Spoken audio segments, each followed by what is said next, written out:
Assalamualaikum warahmatullahi wabarakatuh.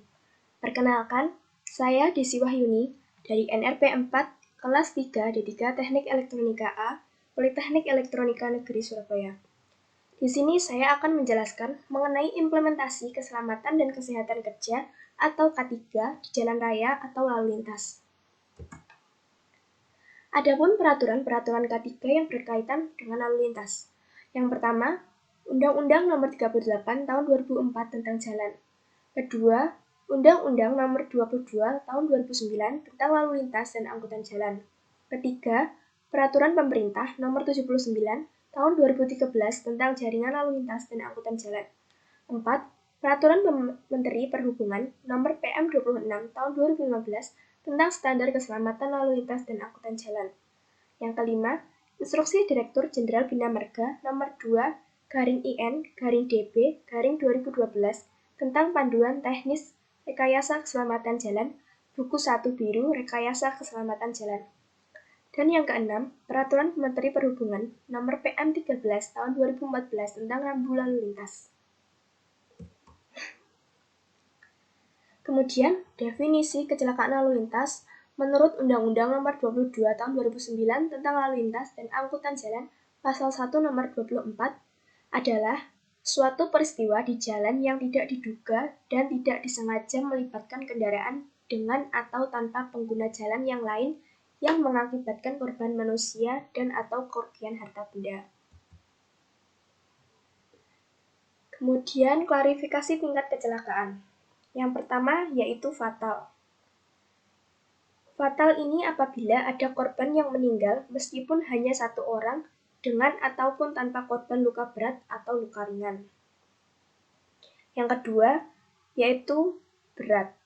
Apabila tidak ada korban yang meninggal, namun sedikitnya satu orang terdapat luka berat yang perlu dirawat di rumah sakit. Yang ketiga, yaitu ringan. Apabila tidak terdapat korban yang meninggal dan luka berat, korban hanya luka ringan saja dan tidak perlu dirawat di rumah sakit. Yang keempat adalah sangat ringan, yaitu kecelakaan hanya menimbulkan kerugian material saja, misalkan kerusakan kendaraan, jalan, jembatan, maupun kerusakan fasilitas lainnya, dan tidak menimbulkan korban luka berat maupun ringan. Kemudian untuk data pendukung, di sini terdapat grafik jumlah kejadian dan korban kecelakaan lalu lintas. Di sini dapat dilihat terdapat peningkatan jumlah kejadian maupun jumlah korban kecelakaan pada tahun 2005 dan tahun 2009. Kemudian untuk grafik yang kedua yaitu kecelakaan lalu lintas menurut jenis kendaraan tahun 2020. Di sini kecelakaan didominasi oleh sepeda motor sebanyak 144 kejadian. Selain itu, kecelakaan lalu lintas juga kerap terjadi pada bis dan truk yakni masing-masing 18 kejadian. Selanjutnya yaitu faktor penyebab kecelakaan lalu lintas. Untuk faktor yang pertama yaitu faktor manusia, yaitu sebesar 61% kecelakaan terjadi karena faktor manusia. Faktor ini berhubungan dengan kemampuan serta karakter dari pengemudi. Yang kedua yaitu faktor kendaraan. Faktor ini berhubungan dengan pemenuhan persyaratan teknik laik jalan dengan persentase sebesar 9%. Dan yang terakhir, faktor prasarana dan lingkungan.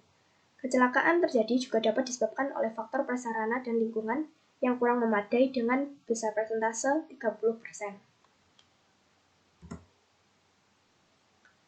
Selanjutnya, aturan umum dalam berkendara. Yang pertama, pastikan pengendara telah mengikuti pelatihan yang sesuai dengan dan secara legal dengan bukti surat izin mengemudi atau SIM. Yang kedua, jangan paksa untuk dikemudikan apabila ada masalah pada kendaraan. Ketiga, datang ke bengkel resmi untuk mengecek seluruh kendaraan dan perlengkapan telah memenuhi standar keselamatan dan persyaratan operasi.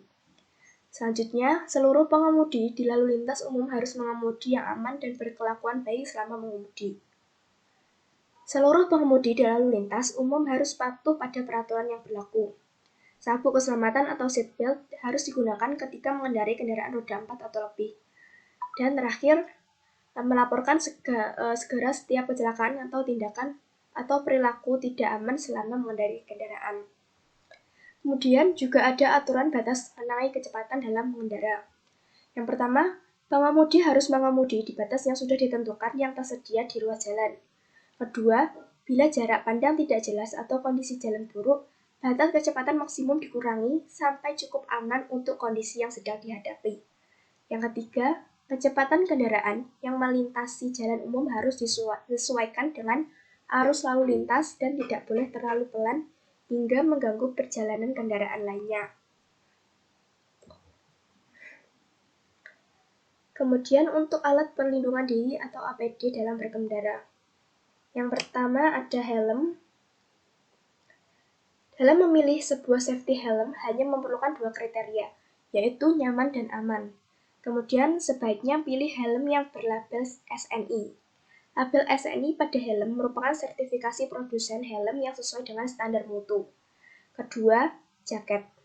Pilih jaket yang nyaman dan aman sesuai keperluan.